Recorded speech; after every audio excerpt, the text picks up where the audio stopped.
Hello and good morning from Accra, my brothers and sisters. And thank you for the opportunity to be part of this program.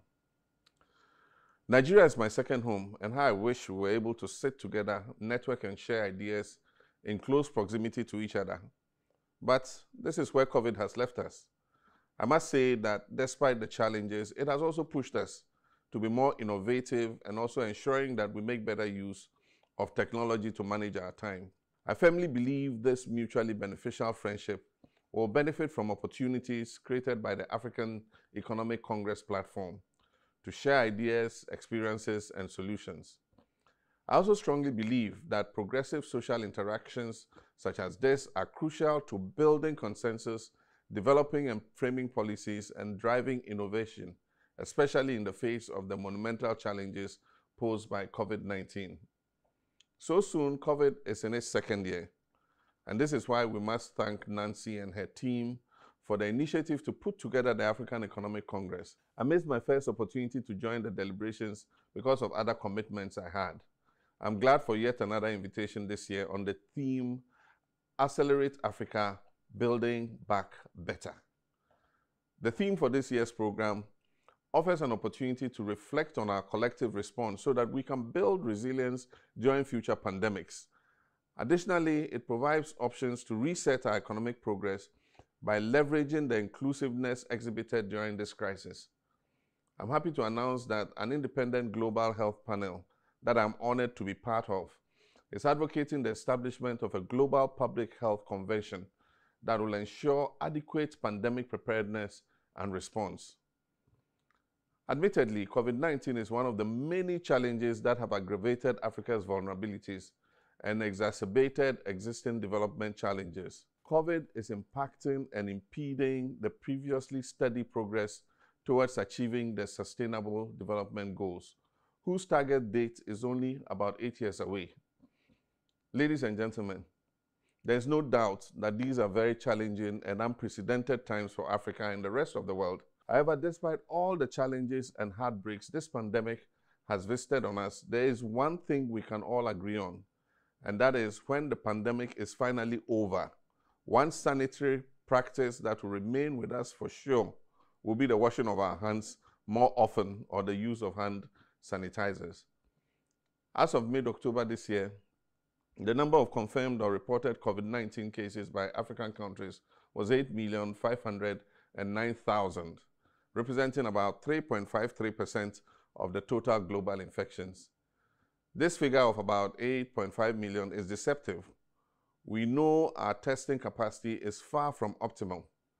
The fact, as reported by WHO, that 6 out of 7 infections go undetected in Africa is a very worrying one.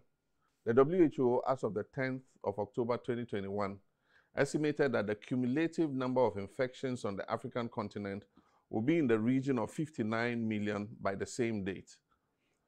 Coronavirus cases globally were over 241 million and had led to over 4.9 million deaths. The overall deaths due to coronavirus in Africa surpassed 216,000. Approximately 219 million people recovered from the disease. While the statistics remain favorable towards Africa, particularly regarding deaths, we cannot discount the impact of the pandemic on our continent. We mourn the lost souls, acknowledge the burden and sorrow of families and loved ones left behind. Unfortunately, our mother continent is lagging in terms of vaccinations. This calls for a radical shift in strategy, a concerted effort by governments to secure and vaccinate their populations, while educating them to strictly observe all preventive protocols. The reality, however, is that the pandemic may be with us for a while longer. My brothers and sisters, I've spent some time talking about the coronavirus pandemic because the negative impact on the socioeconomic fortunes of our African people has been massive. So insidious has it been that it has literally relegated many of the challenges facing our people. Challenges such as unemployment, bad governance, corruption, inadequate health facilities, poor roads, insecurity, and many others. Furthermore, revenues have been heavily affected as the demand for Africa's commodities such as oil, coffee, cocoa, and tourism has sharply declined. The African Development Bank states that Africa's GDP contracted to 2.1% in 2020, in what has been the worst recession suffered in half a century. The African Development Bank is forecasting a positive outlook, projecting that Africa's real GDP will be around 3.4%. However, this outlook is not set in stone. It is subject to unknown internal and external factors and conditions. The informal sector, which constitutes about 86% of the labor force and lacks social protection against economic shocks, faces devastating consequences. This is especially true for women workers, who make up the majority of this sector. According to Bloomberg, as a result of the pandemic, an estimated 30 million people were pushed into extreme poverty in 2020. The report ominously suggested that in spite of the expected growth, another 39 million people could still be pushed into extreme poverty. Indeed, the world has become more fragile as we all face a common existential risk. Life, as we have known it, has changed in unimaginable ways. Ladies and gentlemen, this suggests radical but practical solutions if we are to overcome these challenges. There is hope. One of Africa's greatest tasks is to build effective partnerships and reinforce leadership to navigate through the pandemic, save lives, and put our economies back on more resilient recovery pathways. The speed and quality of the economic recovery process from the pandemic will depend on our shared sense of collective responsibility. Despite the devastating effects of the pandemic, Africa can accelerate and build back better, as the theme for this program suggests. The development of vaccines by several countries on different continents should inspire Africa to look both outwards and inwards for solutions. Here are a few ways we can do that. First, we must address the big divide in healthcare capacities. According to the Center for Disease Dynamics, Economics and Policy, before the pandemic, Africa had reportedly an average of only 135 beds per 10,000 people and 35 physicians per 10,000 people. More economically developed countries, by contrast, have 10 times that number of physicians and nurses and spend nearly 60 times more per capita on health. Africa can and must rise to this challenge. In addition, Africa must improve affordable access to medical supplies by building quality and cost-effective healthcare infrastructure and manufacturing capacity for pharmaceuticals, medicines, and vaccine production.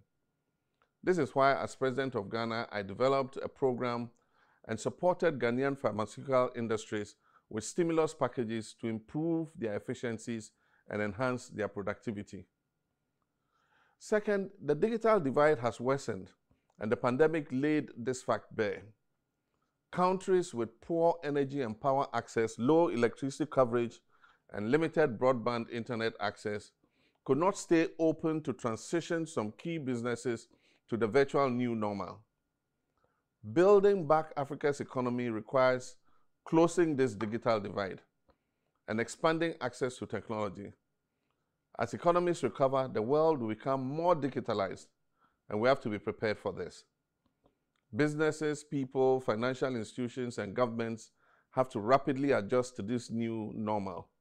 A robust digital infrastructure is necessary for a resilient build back. Digital education of the population is important for the youth especially, including even the older born before computer generation. It will enable them to adapt to the internet age and protect them from internet and mobile money fraudsters. By all legitimate and cost-effective means, let us digitalize. We must also use regulation and government's positive policies and purchasing power to drive progress, deployment, and use of ICTs. We must be thinking ahead. We must be directing technology companies to focus on neglected areas that will impact the life of our people, such as in agribusiness and healthcare. The innovation must not become a bubble that will burst in the future. I like fintech companies, and during my time in office, we laid a strong foundation and promoted their growth. I further think fintechs must show more differentiation and diversify the seeming over-concentration on creating payment platforms that are high-yielding today.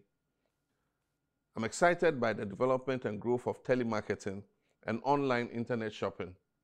It offers opportunities for young people to use motorbikes, scooters, bicycles, tricycles, and vans to do deliveries to various households and workplaces.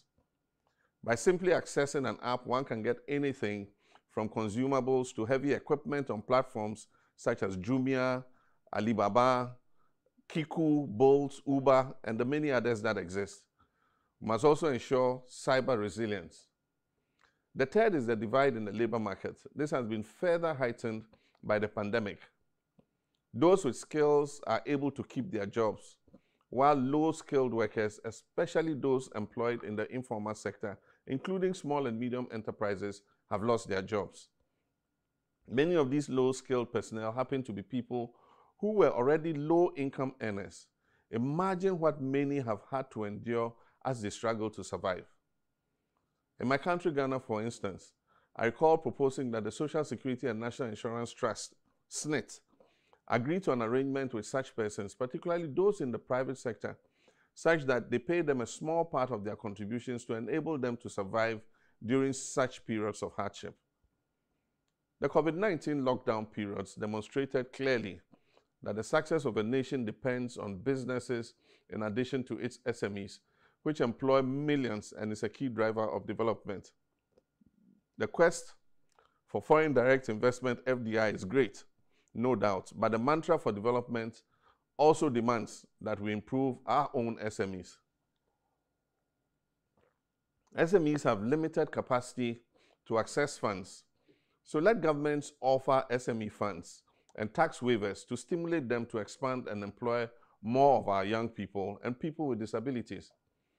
Governments must also invest strategically in manufacturing to limit the heavy burden of imports on African economies.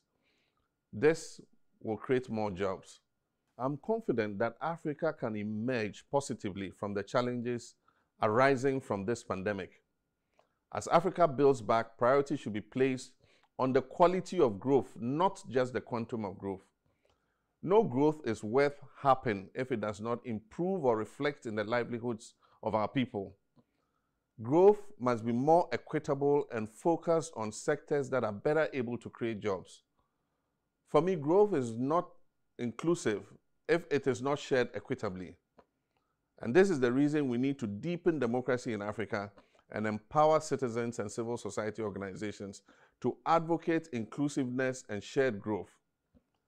This is what our national discourse and the intra-African discourse must be about.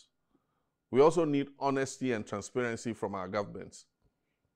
Ladies and gentlemen, as I conclude, let me emphasize that Africa must build back by focusing on the private sector, especially the small and medium-sized enterprises, who are the lifelines of our economies and the largest employers of labor.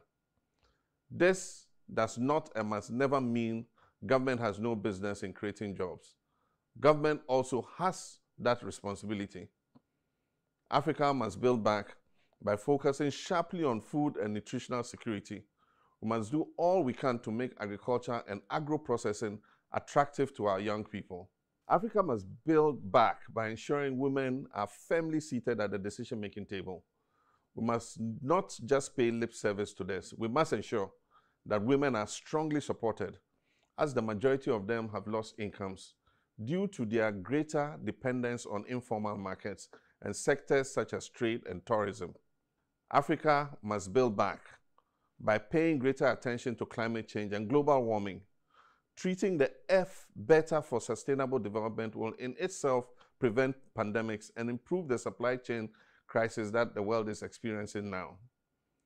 To quote the Nigerian scholar and poet Osundari, and I quote, "The earth is ours to plow, not to plunder," quotations closed. We owe it a duty to get the buy-in of the communities so that development is based on consensus. In addition to these, we must fully implement the African Continental Free Trade Area Agreement to create competitive industrial manufacturing capacities and wider trade and investment opportunities and fast-track Africa's industrialization. This will position our African economies to withstand future global shocks better. We cannot wait until the next pandemic before we act. For the survival of our countries and our dear people, we must ensure that as the time changes, our people are ready to face their unknown. This is a time for the artificial boundaries that separate us to be erased. We cannot allow politics, religion, ethnicity, colonial heritage, language, and culture to continue to separate us. We must hold hands together and rebuild together. I'm confident that we will get through this crisis together. We're only as strong as the partnerships we build together. This moment calls for leadership that can navigate uncertainties and complexities and restore hope and confidence. Selfless, audacious leadership is what we need at this time. COVID-19 can be defeated in Africa, and we can build back safer, better, healthier, and a more resilient continent. And I thank you all very much for your time and attention. And please enjoy the 2021 African Economic Congress. Now,